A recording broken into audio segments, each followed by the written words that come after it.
안녕하세요. 저는 첫 번째 세션 진행할 이종원이고요. 이번 세션에서는 이제 우리는 어떻게 머신과 다르게 이야기하는지 이런 주제를 가지고서 발표를 하려 합니다. 그래서 일단은 뭐 제 소개를 먼저 드리면은 항상 뭔가 이런 퍼블릭한 자리에서 자기 소개하는 게 되게 어려운데 일단 가장 쉽게 그냥 링크드인에 있는 내용들을 따와서 그냥 조합을 해봤고, 저는 이제 현재 지금 수원에 있는 뭐 삼성전자 회사에서 일을 해서 이런 이제 경치 좋은 이런 곳에서는 일을 하지 못하지만은 여기 와서 참 다시 한번 서울에서 일하는 게 정말 좋구나라는 걸 한번 느끼고, 그리고 이제 그 전에는 이제 컬럼비아 유니버시티에서 이제 석사를 이제 NLP랑 머신러닝 사이드로 했고, 그리고 작년에는 이제 EMNLP 사이드 이제 우리 속에 이제 크리스토퍼 매닝 교수님이랑 오픈케인에 관련해가지고 논문 하나 내고, 그리고 저희 아시는 분 지인분들이랑 같이 해가지고 이제 스피치 디텍션 데이터셋 그 관련한 논문을 했습니다. 그리고 제가 흥미로워하는 그런 분야는 이제 지금 이제 오른편에 이제 보이다시피 이제 오픈 도메인 Q&A, 그리고 다이얼로그 트래킹, 그리고 이제 제너럴한 이제 퍼블릭 챗봇이 관심이 있고요. 그래서 이러한 이제 분야에서 이제 프로젝트 하시는 분들 저에게 많은 연락 주시면은 제가 무상으로 열심히 해보도록 하겠습니다. 네. 그래서 오늘 이제 이런 이제 컨텐츠 세 가지로 말씀드리면은, 첫 번째로는 이제 요즘에 핫한 그 reinforcement learning, human feedback, 그리고 이제 그것을 위시한 이제 챗 GPT에 관련된 내용을 잠깐 읊을 거고, 그럼에도 불구하고 이제 챗 GPT에서 저희가 어떠한 리미테이션이 있고, 그리고 그런 챗 GPT에 대한 응답이 어떻게 사람과 다른지 그런 걸 한번 살펴볼 거고요. 이런 다른 점이나 리미테이션을 미티게이트 하기 위해서 저희가 어떤 식으로 어프로치를 하는지, 지금 여기 지인분들 몇 분 저랑 같이 하시는 프로젝트 하시는 분들이 있는데 그런 거에서 이제 온고잉 프로젝트에 대한 간단한 얘기를 하려고 합니다. 우선 뭐 NLP를 아시는 분들이나 혹은 LLM을 보시던 분들은 이제 좀 익숙한 장표일 것 같은데, 왜 이렇게 랭귀지 모델들이 이렇게 커졌는지 이런 데에서 한번 얘기를 해볼 것 같은데요. 뭐 올해 아마 말 혹은 뭐 언제인지는 확실히 모르겠지만 GPT-4가 나온다는 얘기도 있고, 이런 챗 GPT가 엄청 잘하는데 이 엄청 잘하는 챗 GPT보다 얼마나 더 클지 이런 것도 좀 고심이 되는 상황에서, 과연 우리가 왜 모델 사이즈를 이렇게 키우는지에 대해서 한번 이제 살펴본다 치면은, 이제 2022년인가요? 아마 혹은 20년인가? 그 오픈 AI에서 스케일링어에 관련된 그런 논문을 하나 냈어요. 그래서 여기서 얘기하고자 하는 것은 이제 모델의 성능을 평가하는 그런 거에는 이제 크게는 세 가지 이제 축이 있는데, 하나가 컴퓨팅 버짓이고, 하나가 데이터 사이즈고, 하나가 파라미터 수라고 합니다. 그래서 이 어느 한 개가 이제 좀 리미트가 걸리지 않고 그 세 가지를 모두 다 키운다고 치면은 저희가 예측 가능하게 로스를 줄일 수 있고, 그에 따라서 성능이 향상됨을 보인다고 해서, 저희가 뭐 현실적으로는 컴퓨팅 버짓 같은 케이스에서는 어쨌든 회사에서 쓰는 GPU나 그런 것들이 좀 한정되어 있기 때문에 그것을 한정 지은다 치면 저희가 어떻게 하면 더 잘하지 생각하면 뭐 데이터 사이즈를 더 키워서, 그리고 데이터 사이즈를 더 키운과 동시에 파라미터 수를 키우면은 지금 이제 위에 보이는 그래프와 같이 로스가 줄어들고, 그에 따라서 성능이 향상되면 그렇게 알 수 있습니다. 그래서 여기서 질세라 또 이제 딥마인드 사이드에서 이제 스케일에서 어느 내로 막 이런 식으로 좀 어찌 보면은 좀 그 헤드라인처럼 얘기를 하는 게 있었는데, 이 논문에서는 이제 말하는 게 그들이 이제 조금 더 에피션시하게 학습한 친칠라라는 그 모델이, 그 친칠라 모델 대비 고퍼라는 모델에서 어찌 보면은 LLM의 테스트 로스가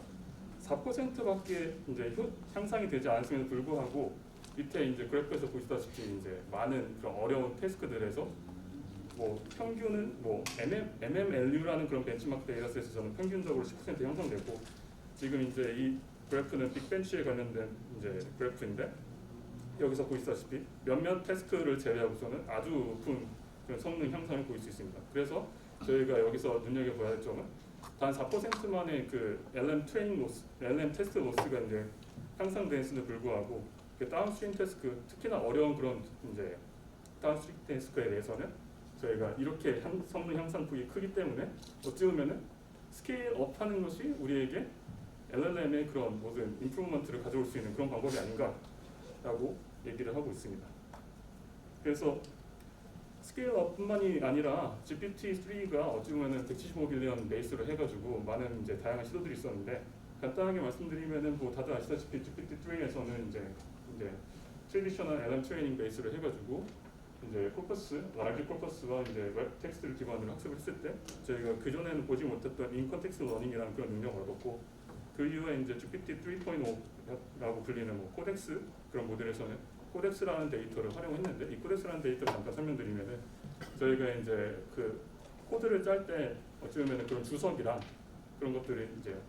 닥스트링이라고 혹시 아시는지 모르겠는데 그런 것들이 이제 주어지고 그 주석이 주어지면 이런 식으로 펑션을 짜라라고 해가지고 그런 코덱스 데이터셋을 만들어 놓고 그 코덱스 데이터셋을 가미해가지고 저희가 학습했을 때 코드 제너레이션뿐만 아니라 그 체인 오브 더트라는 어찌 보면은 그런 그 닥스트링에 의거해서 라인 바이 라인으로 코드를 짜내는 그런 특성을 활용해가지고 컴플렉스 리저닝까지 얻게 됐다라고 이제 이야기를 하고요. 그에 이제 그 인스트럭트 GPT 같은 케이스에서는 리인포스먼트 휴먼 피드백을 활용을 해가지고 이제 인스트럭트 즉 어떤 식으로 행해라라는 그런 인스트럭트와 함께 휴먼 피드백을 활용을 해가지고 학습을 한 결과 이제 좀 더 휴먼이 추구하는 다양한 가치들을 팔로우할 수 있게 되었고 그리고 이제 조금 더 디테일하고 저희가 지금 마치 흡사 챗GPT에서 나오는 그런 결과값과 비슷한 그런 능력을 갖게 되었다고 했습니다. 그래서 뭐 다시 한번 2022년 아마 11월인가 그 11월 말인가 그때쯤에 이제 챗GPT가 나오면서 많은 분들의 이제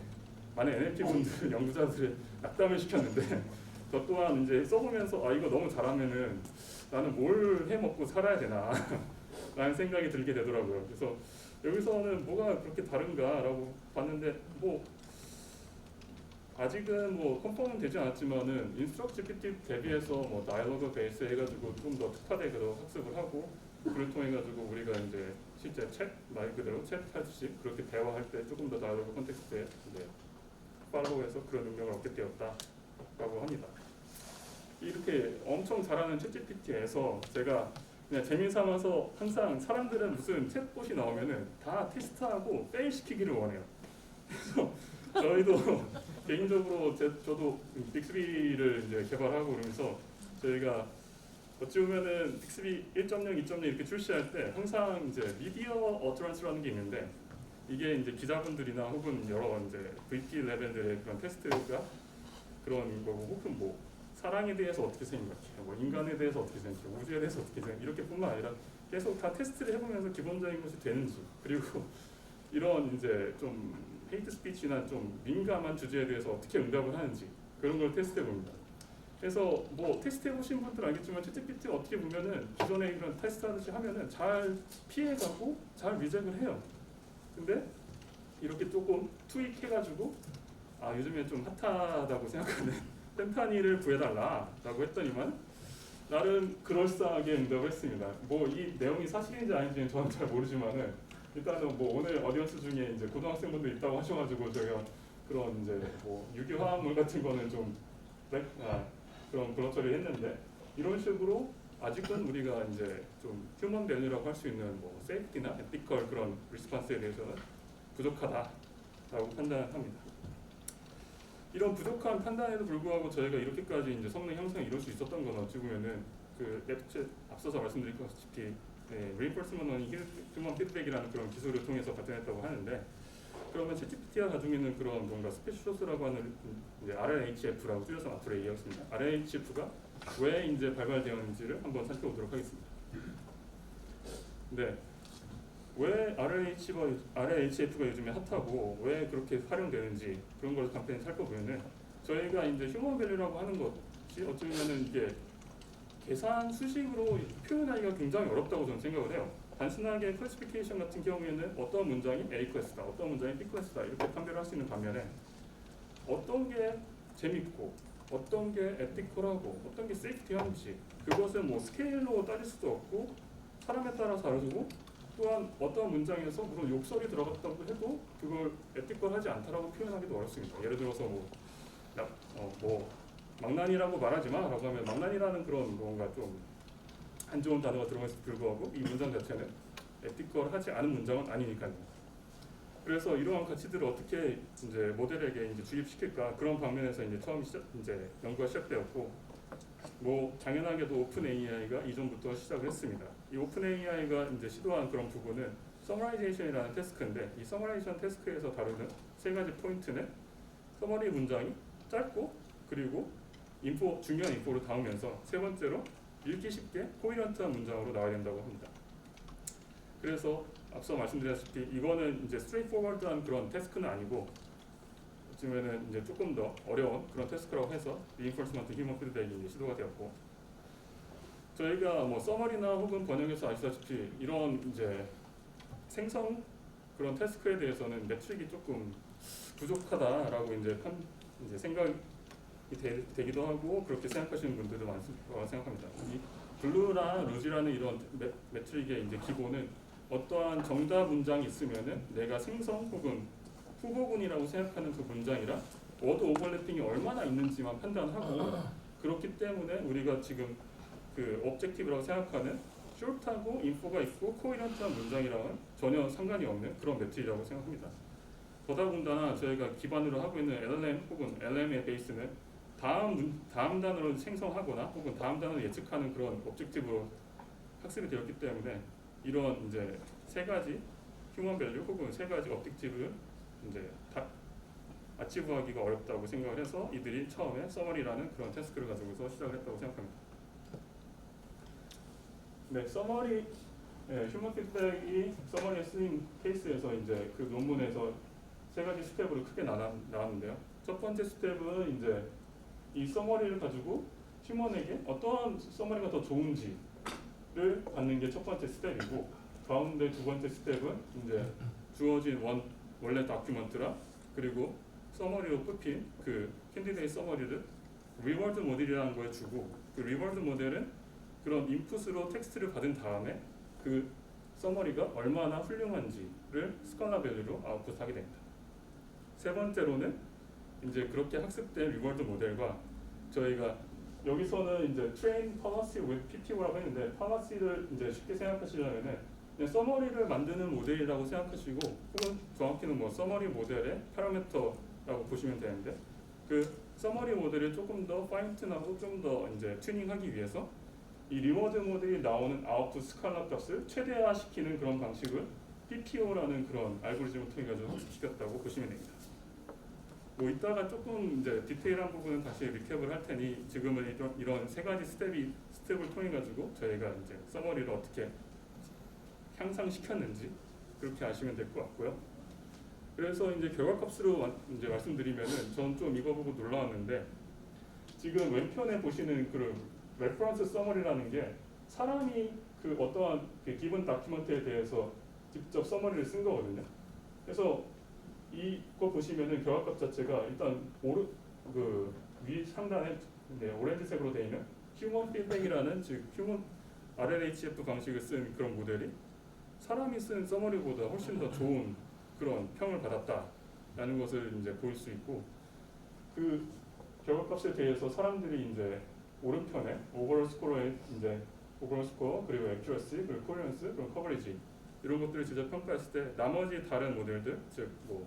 슈퍼바이즈 모델이나 프리텐드 모델 대비 높은 점수를 받은 것을 확인할 수 있습니다.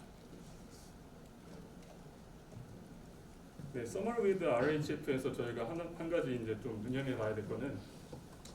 단순하게 리워드 값을 향상시키는 게 아니라 그 뒤에 페널티 텀이 있다는 점인데요. 이 페널티 텀은 뭐냐라고 하면은 저희가 서머리 모델을 이제 RHF 방식으로 튜닝을 할 때 처음 시작은 슈퍼바이즈드 모델 대비로 시작을 해요. 그래서 서머리 데이터셋이 있으면은 그 서머리 데이터셋을 기본으로 이제 저희가 LM을 학습을 시키고 그 학습된 LM 기준으로 얼마만큼 더 우리가 지금 튜닝하고 있는 그런 RL 모델이 이제 거리가 혹은 이제 분포가 얼마만큼 떨어져 있는지를 판단을 하는데 이러한 이유는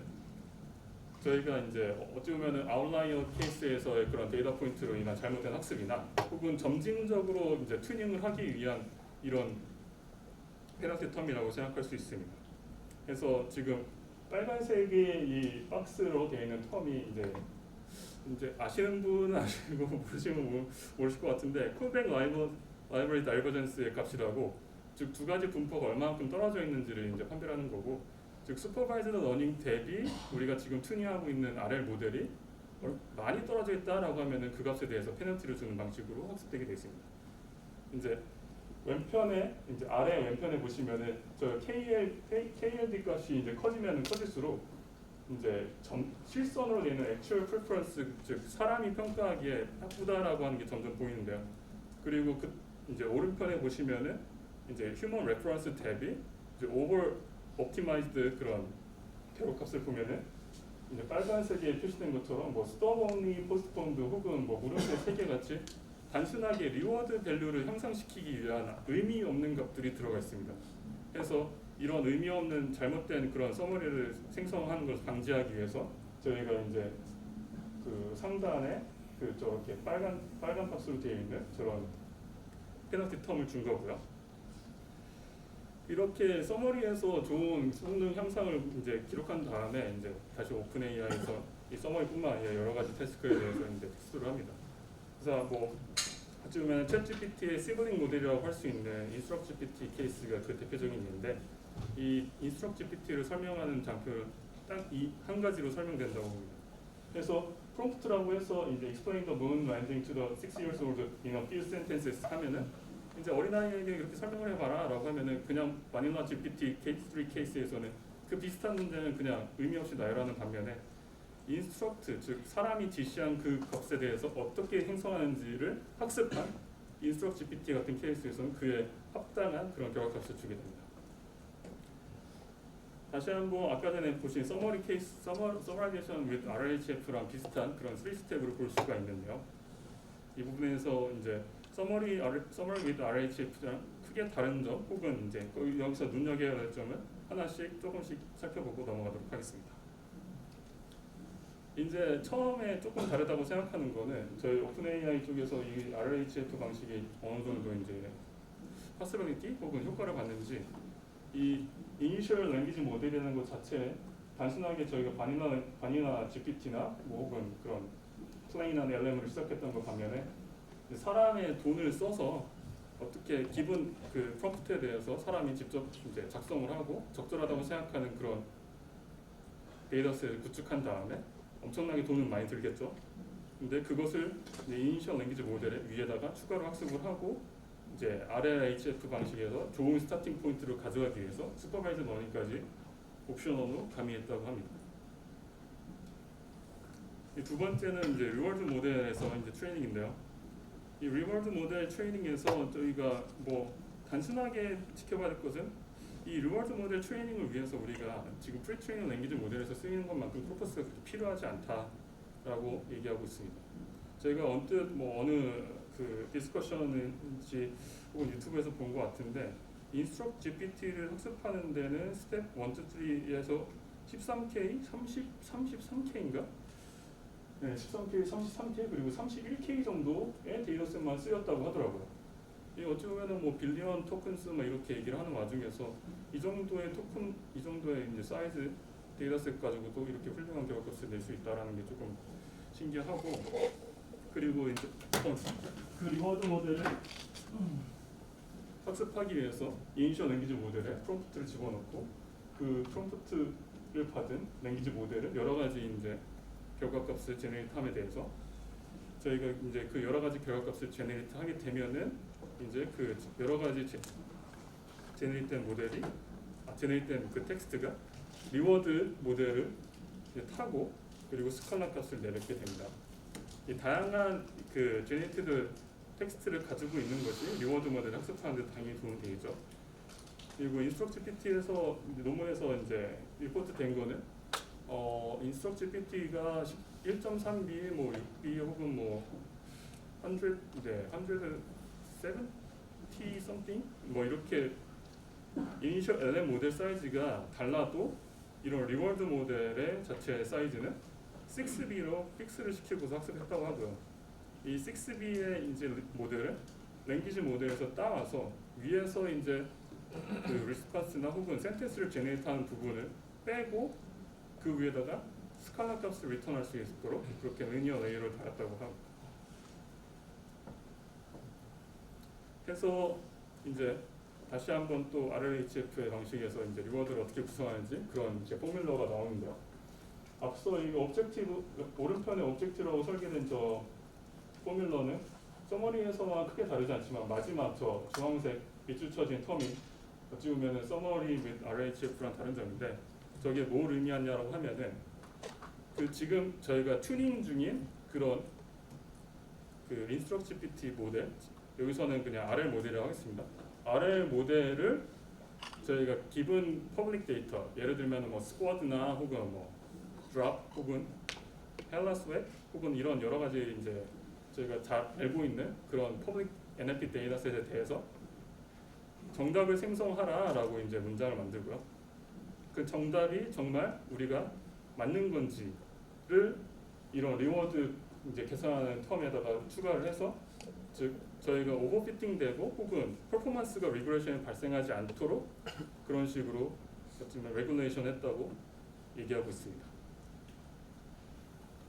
네, 여기까지 인스트럭트-GPT 있고요. 뭐 인스트럭트-GPT 다음에 이제 아시다시피 챗GPT인데 챗GPT에 관련돼서는 오피셜리 뭔가 이제 어나운스된 게 없어가지고 저희가 추정만 하고 있는데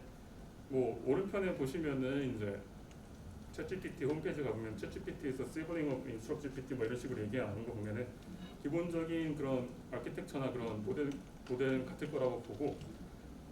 그 위에다가 저희가 당연히 챗이기 때문에 조금 더 뭐 그런 세이프티나 에픽스에 좀 민감하기 때문에 그런 부분을 추가적으로 학습을 하고 그리고 다양한 태스크나 다양한 그 토픽들을 다루기 위해서 한 10배 정도의 휴먼 어노테이션 버짓을 들여가지고 학습을 한 다음에 뭐 확인된 건 아니지만은 이제 RLHF 그런 트레이닝 objective도 조금은 트윅을 해가지고 조금 더 안정적인 성능을 뽑아냈다고 루머로 알려져 있습니다. 네. 여기까지가 이제 RLHF2 챗GPT까지의 그냥 어찌 보면 히스토리 혹은 변천사라고 얘기할 수 있는데요. 그 다음에는 이제 그럼에도 불구하고 챗GPT가 우리랑 어떻게 다르고 아직 못하는 게 무엇인지 가볍게 살펴보도록 하겠습니다. 네, 간단하게 생각해 보면은 이제 뭐 테스트해 보신 분들이나 여러 가지 소스를 통해서 접근하신 분들은 팩추얼 커렉트니스가 좀 부족하다라고 이제 인지를 하고 계실 거예요. 이 챗GPT라는 모델 자체가 어떻게 보면 근래 그 구글에서 급작스럽게 발표한 스페로 대비 그 인포메이션을 리트리버를 해오는 그런 모델 자체가 없었기 때문에 그런 이제 아웃데이티드된 그런 팩트나 혹은 wrong 인포메이션을 가질 수 있는 케이스가 많고요. 그리고 또한 그런 리트리버 그런 모듈이 없기 때문에 온전히 그 스태틱한 응답만 주고 있고 그 스태틱한 응답이라는 게 결국 파라메트릭 그 SOE 즉 파라메터 현재 학습된 파라메터의 일부에서 그렇게 응답을 줄 수밖에 없다라고 이제 한계점이 지적되고 있고요. 이제 휴머라이크한 컨버세이션이라고 하면은 저는 매번 테스트를 해봐도 얘가 너무 뭐랄까 수다쟁이 같다는 느낌이 들어요. 그러니까 단순하게 응답을 주는 게 아니라 그냥 주저주저 해가지고 결론은 뭔데? 라는 생각도 들고 뭐 일단 답은 잘 주긴 하는데 너무 랭시하다. 예. 그리고 어찌 보면 좀 반복되는 표현들이 많아요. 뭔가 질문을 하고 답을 했을 때 뭐 뭐뭐에 이거에서 뭐뭐는 뭐 하고 뭐뭐 뭐 하고 이게 좀 어쩌면 인스트럭트 베이스 혹은 RH 방식을 통해서 학습했을 때 그렇게 좀 픽스가 되지 않았나 이렇게 생각을 하고 마지막으로는 이제 휴머라이크한 그런 그 제너레이션을 하냐 그런 응답을 주냐라는 측면에서 어쩌면 창의적이고 그런 뭔가 비유를 빗대고 이런 이제 메타포 같은 그런 레벨의 휴머라이크한 응답을 주지 못하고 있다고 생각합니다. 그래서 이제 하나씩 살펴보면은 네, 제가 NLP 하는 시간 외에는 보통 침착맨을 보는 걸로 여가를 때웠는데 지난번에 보다 보니까는 이제 침착맨에서 되게 재밌는 테스트를 하더라고요. 그래서 역시 챗GPT가 되게 핫하구나라는 생각을 하면서 침착맨이 이제 갑자기 챗GPT한테 나 뭐 강동구 고덕동에 사는데 뭐 싱싱한 잡채를 만들어 달라라고 했더니만은 싱싱한 잡채 파는 곳은 뭐 어디입니다. 그랬더니만은 다 찾아봤더니만 하나도 없는 그런 상호더라고요. 그래서 사람들이 막 폰 잡채 뭐 폰 점포다 하면서 막 말도 안 된다 하니까 침착맨이 화가 나가지고 야 너 지원해주지 마라 이렇게 했는데 이런 것처럼 챗GPT는 어떻게든 응답을 내기 위해서 있는 정보 없는 정보 다 지원해가지고 만들어서 응답을 주는 케이스가 많아요. 그리고 그것에 이제 리포트된 것 중에 하나가 이제 없는 법률문을 이제 근거를 해서 이제 판결문을 생성한다던가 없는 그런 의학 정보나 없는 이제 법률 정보 그런 거를 여러 가지 만들어서 한다고 합니다. 그래서 이런 챗GPT가 응답을 만들어낼 때 과연 우리가 팩추얼 코렉트니스를 위해서 그 레퍼런스가 되는 그런 팩트나 그런 이제 인포메이션을 따로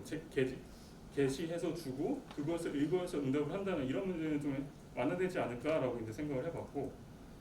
이제 두 번째로는 아까 전에 말씀드린 좀 랭시하고 좀 인더렉트한 부분에 대해서 이제 포인트아웃을 할 건데, 이거는 이제 아마 아직은 아카이브에 있는 논문을 빗대서 가져온 거고요. 여기서 지적하는 부분이 이제 이 장표 그래프에서 맨 오른쪽 헬프네스에서 특히나 헬프네스 안에서의 메디컬 도메인인데, 저기 헬프네스가 뭐냐라고 하면은 휴먼이 작성한 응답이랑 챗GPT가 작성한 응답을 두 개를 주고 챗GPT 응답이 더 도움이 돼? 라고 하면은 점수를 주도록 한 거예요. 근데 0.5점도 아니고 0.23이 나온 걸 보면은 챗GPT의 응답이 저 메디컬이라는 도메인에서는 그렇게 도움이 되지 않는구나 라고 판단할 수 있는데, 그러한 이유 중에 하나가 어찌 보면은 그 메디컬 같이 긴박할 수도 있고 진짜 필요할 수도 있는 그런 응답에 대해서 너무 랭시하고 직접적이지 않고 간접적으로 이제 응답이 되는 게 하나가 있는 것 같고, 두 번째로 저 메디컬 도메인에 쓰여서 데이터셋을 확인해 보니 그 메디 다이얼로그를 해가지고 뭔가 이렇게 발화를 주고받는 다이얼로그 형태의 그런 데이터셋이더라고요. 그래서 인간은 직접 이렇게 뭐 어디가 아파요라고 하면은 뭐 약을 드세요, 뭐 혹은 뭐 바로 얘기를 하는 반면에 챗GPT는 뭐 하고 뭐 하니 뭐 하세요, 뭐 이런 식으로 얘기를 하기 때문에 조금 더 도움이 되지 않는다라고 평가를 한 것 같습니다. 그래서 이런 뭔가 이렇게 상황이나 뭐 혹은 주제 그리고 화자 간의 관계를 우리가 고려를 하고 어떨 때는 이렇게 다이렉트하고 이제 숏한 응답을 주고 어떨 때는 좀 차분하고 혹은 그 스텝 바이 스텝으로 응답을 줘야 될지 저희가 그것에 대해서 메타 인포메이션을 기본한다 치면은 이런 이제 한계점도 어느 정도 미티게이트 될 거라고 이제 한번 생각을 해볼 수 있다고 합니다. 다음으로는 이제 다이버스하고 크리에이티브한 익스프레션에 대해서 얘기를 할 건데요. 저희 왼편에는 보시다시피 이게 국립국어원의 아마 대화 데이터셋 혹은 그 챗 데이터셋인가 그런 걸 거예요. 그래서 딸이랑 어머니랑 이제 대화를 하는 부분에 이제 저희가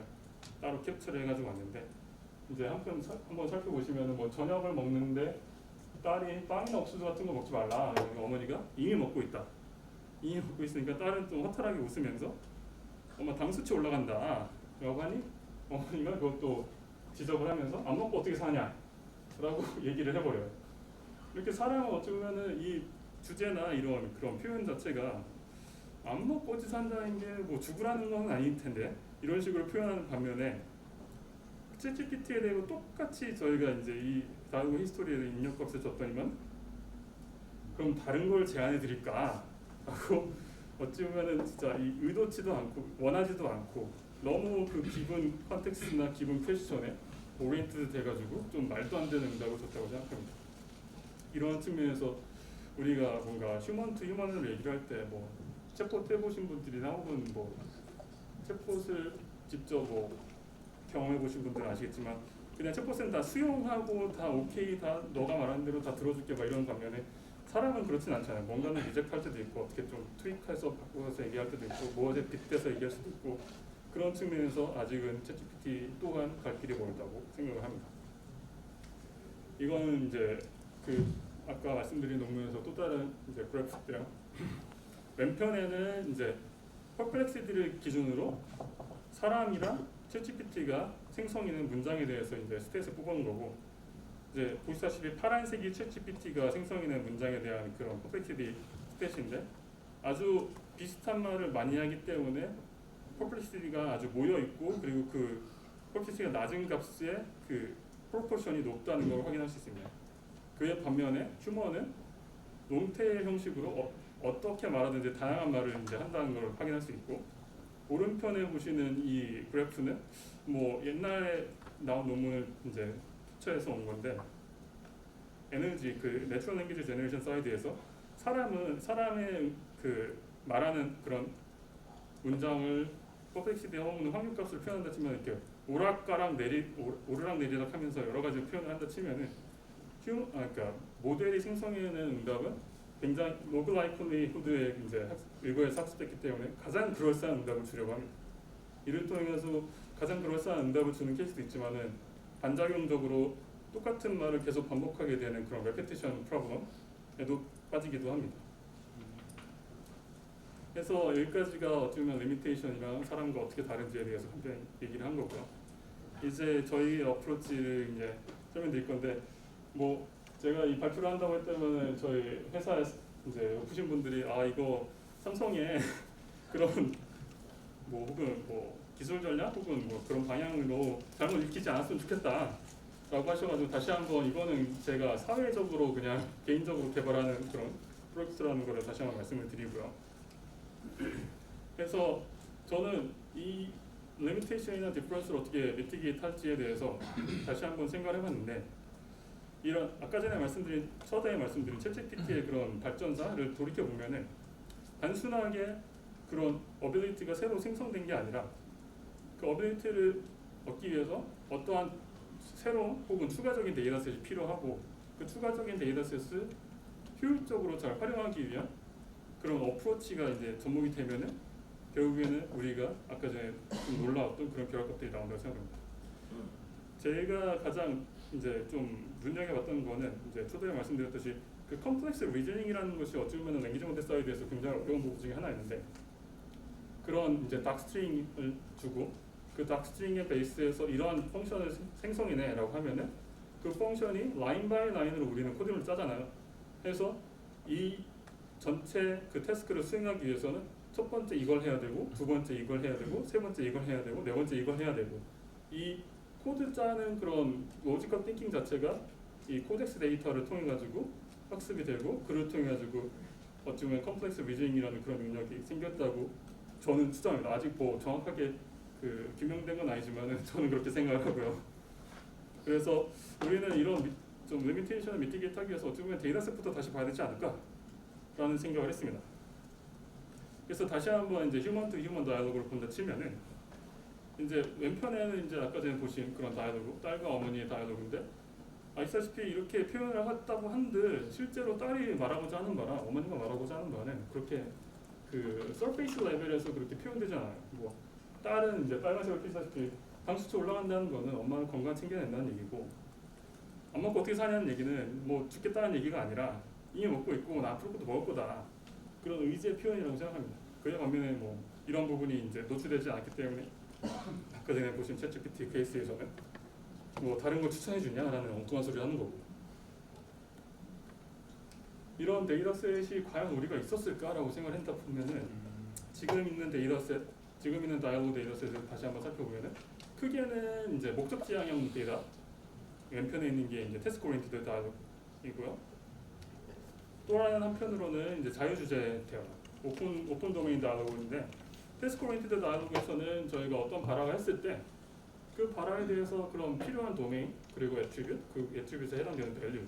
그런 것들을 뽑아내고 그걸 스택한 다음에 계속 트래킹해서 이게 이제 애드되고 뭐 모디파이되고 리무브되고 이런 것들을 이제 트래킹하는 거에 초점이 맞춰져 있고, 오픈 도메인 다이얼로그 같은 케이스에서는 요즘에 많이 발전했지만 해서 그 이전에 했던 다이얼로그 세션을 기억하기 위해서 서머리를 한 다음에 그 서머리를 메모리 사이드에 올리고, 혹은 내가 알지 못하는 정보에 대해서 얘기하기 위해서 인터넷 이제 크게 조금만 크게. 잠시만요. 네, 인터넷 서치라는 그런 어빌리티를 달아가지고 인터넷 서치 즉 리트리버 그 리절트를 베이스해가지고 응답을 만들어내도록 그렇게 설계되었습니다. 하지만 이 두 가지 모두 저희가 아까 전에 얘기했던 그런 진짜 사람의 의도를 반영한 그런 데이터셋은 아니라고 저는 생각을 하고요. 그렇게 해서 우리가 이제 저 말고 다른 여러 훌륭하신 분들이 같이 이제 일기투합해가지고 데이터셋 한번 만들어보자라고 해서 이제 시작이 됐는데, 좀 더 효율적이고 그리고 어찌 보면은 설명 가능한 그런 대화 모델을 만들어보자라고 해서 세 가지 objective를 이제 설계를 했고, 그 세 가지 objective가 첫 번째는 어떻게 효율적으로 다이얼로그를 트래킹할지, 두 번째는 어떻게 우리가 시멘틱한 리치네스를 이제 가져갈지, 세 번째로는 사람의 결과값으로 말한 이 발화 자체가 어떠한 그런 생각의 흐름을 통해 가지고 만들어졌는지, 이렇게 세 가지 objective를 설계를 했고, 각각 그에 대한 이제 솔루션 혹은 이제 파서블한 그런 뭐랄까 옵션은 다이얼로그 액트 그리고 NL 디스크립션 그리고 체인 오브 스피치라고 명명하도록 하겠습니다. 다이얼로그 액트에 대해서 간단히 말씀드리면은 이거는 뭐 제가 언어학자는 아니지만은 많은 연구가 되어 있던 그런 학문이라고 생각을 하고 이 다이얼로그 액트는 화자의 의도를 조금 더 면밀하게 파악하고자 하는 그런 클래스 분류법에서 따왔다고 생각하고요. 왼편에 이제 보시다시피 어떠한 발화를 했을 때 우리가 그 발화를 바라보는 축은 크게 세 가지라고 생각합니다. 이제 로쿠셔너리 액트라고 해서 언표적 행위, 그 발화를 하는 행위 그 자체를 첫 번째 축이고, 두 번째 축은 일로쿠셔너리 액트에서 언표 내적 행위, 발화를 통해서 화자가 의도하는 것. 그리고 마지막 하나는 퍼드쿠셔너리 액트라고 해서 언양적 행위, 발화를 통해서 청자에게 결과로서 나타낼 만한 행위라고 이제 세 가지 축으로 바라볼 수 있고, 그래서 이제 왼편에 우리나라에서 양 키우기가 왜 어려운지 알아요? 라는 이런 발화가 있으면은 실제로는 이제 일로쿠셔너리 액트 저 가운데 있는 거야. 내가 어떤 유머를 하기 위해서 트리거를 한 거다. 실제로 내가 양 키우기 왜 어려운지 알아야 돼서 묻는 게 아니라 이러한 이제 치챗 혹은 이제 유머를 주기 위해서 저희가 이 발화를 했다라고 표현을 합니다. 이 일로쿠셔너리 액트, 즉 언표 내적 행위는 저희가 주어진 컨텍스트에 따라서 또 다르게 해석되는데요. 이게 아마 태극기 휘날리는 거야? 왜 이렇게 늦게 오셨어요? 라는 이 발화에 대해서 뭐 직장 상사한테 이렇게 말했을 때는 혼나는 케이스고, 뭐 어느 순간에는 차가 막혔기 때문에 그렇게 됐다는 케이스고, 혹은 뭐 북한국 같이 이렇게 사람이 죽었을 때는 좀 안타까움을 표시한 그런 케이스라고 생각합니다. 그래서 다이얼로그 액트에 대해서 조금 더 얘기를 한다 치면 다이얼로그 액트는 크게 이제 두 가지의 그런 축을 가지고 있다고 생각하고, 하나는 지금 보시다시피 커뮤니케이티브 펑션이라고 해서 어떤 발화를 했을 때 그 의도를 클래스 분류해가지고 저희가 그 각각의 목적에 맞게 클래스를 부여하는 것이고, 이 크게는 이제 인포메이션 트랜스퍼 펑션, 그리고 다른 한쪽으로는 액션 디스커션 펑션에서 어떠한 그런 요청을 하거나 인포를 주고받거나 이런 행위고, 이제 오른편에 이제 가볍게 예시를 드린다 치면은 빵이나 옥수수 같은 거 먹지 말고 라고 하는 것은 그러지 말라, 하지 말라라는 그런 리퀘스트를 하는 거고, 어머니가 이미 먹고 있다라고 하면은 그 리퀘스트에서 이제 거절, 디클라인 하거나 그리고 이미 먹고 있다는 그런 인포메이션 주기 위해서 이런 식으로 다이얼로그 액트를 활용할 수 있다고 생각합니다. 그래서 다이얼로그 액트에 대해서 이제 다른 한 축이 이제 시멘틱 혹은 시멘틱 컨텐츠 혹은 컨텐츠라고 얘기를 하는데, 지금 아까 전에 말씀드린 리퀘스트나 인폼 같은 그런 케이스에 대해서는 저희가 어떤 의도를 해야 하는지를 설명할 수 있지만은 그 의도 자체뿐만 아니라 어떠한 컨텍스트, 어떤 그런 정보를 주는지 그런 것에 대해서는 부재이기 때문에 저희가 그런 정보 혹은 이 알맹이 값을 주기 위해서 저희가 추가적으로 제안을 하고 그거에 대해서 태깅을 하는 케이스고요. 그래서 다시 한번 돌이켜 보면은 리퀘스트에 대해서 어떤 거를 리퀘스트하는지, 요청 사항이 뭔지, 빵이나 옥수수를 먹지 않기다. 그리고 어머니가 이미 먹고 있다라고 했을 때는 이미 그런 정보가 나 빵 혹은 옥수수를 먹고 있다라는 케이스가 된다고 생각합니다. 그래서 시간이 빨리빨리 해야 될 것 같은데, 네, 그래서 이제 두 번째 레벨에서 이제 에너 디스크립션 사이드에서는 저희가 이제 시멘틱 리치네스를 위해 가지고 퀄리파이라는 그런 컨셉 또한 따왔는데, 이것 또한 아까 전에 보신 다이얼로그 액트에서 그 ISO 표준을 제청한 해리 번트 교수님의 그런 이제 스킴을 따온 거고, 여기에서는 이제 그 모더니티, 불확실한지 확실한지, 혹은 모드라고 해서 그 감정 표현, 그리고 컨디셔널티에서 뭐 조건부인지 부조건부인지, 혹은 퍼셔니티에서 이게 완성된 문장인지 미완성된 문장인지, 이런 식으로 이제 저희가 이 스킴을 따오는데, 이 스킴 자체가 어찌 보면 불확실하기도 하고 여러 가지 이제 내용이 섞일 수도 있어서 저희가 이걸 에너 디스크립션 사이드로 우리가 모델링을 해서 이 에너 디스크립션 사이드로 어노테이션 해가지고 모델이 이렇게 주어지면 조금 더 잘 이해할 수 있지 않을까. 특히나 요즘같이 LLM이 그렇게 파워풀한 세상에서는. 그래서 단순하게 클래스를 부여하는 게 아니라 저희가 에너 디스크립션 사이드를 활용해가지고 그런 것을 표현하고자 했고요. 이런 퀄리파이어뿐만 아니라 릴레이션이라고 해서 이전 발화 대비 현재 발화가 어떻게 진행되고 있는지, 이전 발화와 현재 발화의 관계는 무엇인지를 판단하기도 했습니다. 그래서 이 딸은 이제 다이얼로그 샘플인데, 두부찌개 해놨는데 딸은 먹기 싫고, 어머니는 먹으라고 했는데 그 다음에 밖에서 사 먹는 것보다 몸에 좋다라고 얘기하는 것 자체가, 밖에서 사 먹는 것보다 몸이 좋다가 단순하게 인폼이 아니라 집에서 그냥 두부찌개 먹으라라는 것에 대한 저스티피케이션, 즉 이것을 어떻게 합당하게 만드는지, 그런 이전 발화와 현재 발화의 관계를 표현하고자 했고요. 마지막으로는 이제 체인 오브 스피치라고 해서, 이거는 뭐 아시는 분은 아시겠지만 체인 오브 thought라는 그런 컨셉을 길어가지고 저희가 다이alogue 사이드에다가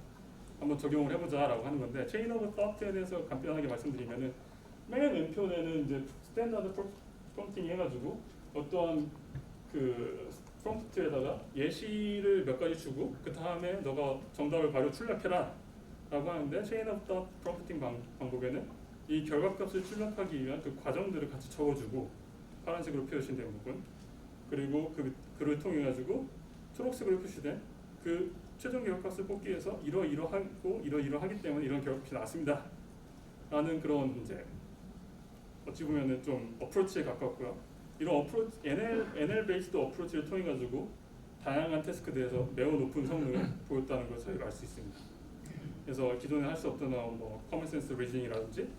혹은 로봇을 특정 태스크를 시키기 위해서 스텝 바이 스텝으로 어떻게 서브 태스크를 구성해야 되는지 또한 이 체인 오브 더트를 통해 가지고 아주 비약적인 발전이 있었습니다. 그래서 저희도 간편하게 이제 체인 오브 스피치라고 해서 이제 가명인데 이런 체인 오브 더트의 그런 컨셉을 따오자라고 해가지고 이런 바라가 딱 주어졌을 때 안돼 엄마 당수치 올라가라고 했으면은 왜 이 말을 했는지 빵이나 옥수수를 먹으면 당수치가 올라가고 그리고 건강하기 위해서는 당수치 조절이 필요하니까 다른 엄마의 건강을 생각하기 때문에 이런 말을 했다. 이런 식으로 체인 오브 스피치라는 것을 구성을 해가지고 단순하게 모델 그냥 기본 데이터셋에 의거해서 가장 맥시멈 라이클리 하던 그런 서피스 레벨에서 그런 응답을 주는 게 아니라 이런 그런 스텝 바이 스텝을 의거해가지고 조금 더 사람과 같은 그런 응답을 줄 수 있도록 그렇게 저희가 제안하고 있습니다. 그래서 이 체인 오브 스피치를 저희는 일단은 데이터셋을 구성하고 골드라고 생각하지만은 나중에 RLHF 방식을 통해 가지고 조금 더 좋은 체인 오브 스피치를 저희는 얻을 수 있다고 생각을 하고 그렇게 얻어진 더 좋은 체인 오브 스피치 플러스 해서 더 좋은 결과값, 더 좋은 리스폰스를 만들 수 있는 그런 시효점이 될 수도 있다고 생각합니다. 거진 막바지에 들어왔는데요. 그래서 간편하게 다시 서머리를 하면은 첫 번째는 저희 다이alogue 액트를 구성하고 두 번째는 아까 전에 시멘틱 리치네스를 해서 에너 디스크립션 그리고 세 번째는 그런 발화가 어떻게 이루어지는데 그래서 체인 오브 스피치를 구성을 하겠다라고 해서 아래 보시면은 이런 발화에 대해서 이렇게 어노테이션이 될 거다라고 이제 가볍게 설명드릴 수 있고 이제 뭐 이 내용들은 이제 앞서서 설명드린 거랑 비슷해서 간단하게 말씀드리면은 이런 커뮤니케이티브 펑션이랑 그리고 시멘틱 컨텐츠를 분리를 한 이유는 저희가 좀 더 디테일하고 에피시언트한 모델링을 가지고 있어요. 즉 LLM의 베이스만 하는 게 아니라 조금 더 스몰 모델에도 워킹할 수 있도록 그리고 이 분리됐기 때문에 이 분리된 값을 리플레이스하면서 컨트롤러빌리티를 가져갈 수 있다는 점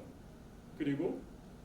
이제 체인 오브 스피치를 통해서는 리즈닝과 그런 약간의 좀 미약하지만 익스플레이너빌리티를 기대할 수 있다는 점을 볼 수 있을 것 같고요. 마지막으로는 이건 좀 그냥 메타적인 레벨에서 접근한 건데 제가 뭐 많은 분들에게 듣고 설명 뭐 인스파이어드 된 그런 센텐스들을 가져온 거고 그 그것뿐만 아니라 어떤 뭐 특정 데이터셋이 나온다 치면은 그 데이터셋에 의거해서 모델들은 이 벤치마크 리저트를 내려고 하고 더 높은 성능을 내기 위해 때문에 새로운 데이터 혹은 새로운 데이터셋은 모델 성능 향상을 견인한다고 생각을 합니다. 그래서 GPT-3 발전에서 보시다시피 이제 다양한 데이터셋, 새로운 데이터셋 그리고 새로운 데이터셋을 이제 활용하기 위한 그런 어프로치들을 통해 가지고 저희가 모델에 기대치도 못했던 그런 어빌리티들을 얻을 수 있는 걸 확인했고 그리고 단순하게 저희가 지금 가지고 있는 X to Y 이 결과값보다 더 좋은 그런 Y 해서 얻나 치면은 결국에 새로운 G를 어떻게 활용을 해야 될지 그것을 통해 가지고 저희가 G를 어떻게 찾아야 될지 그것에 대해서 저희는 지금 아까 전에 제시한 그런 문제점들에 대해서 이렇게 어프로치를 하고 있다라고 말씀드릴 수 있을 것 같습니다. 그래서 여러분들도 이런 어떤 특정 태스크를 조금 더 잘하고 싶다고 하시면은 한번 데이터셋의 구성 그런 것부터 좀 더 살펴보시면 좋을 것 같다고 생각합니다.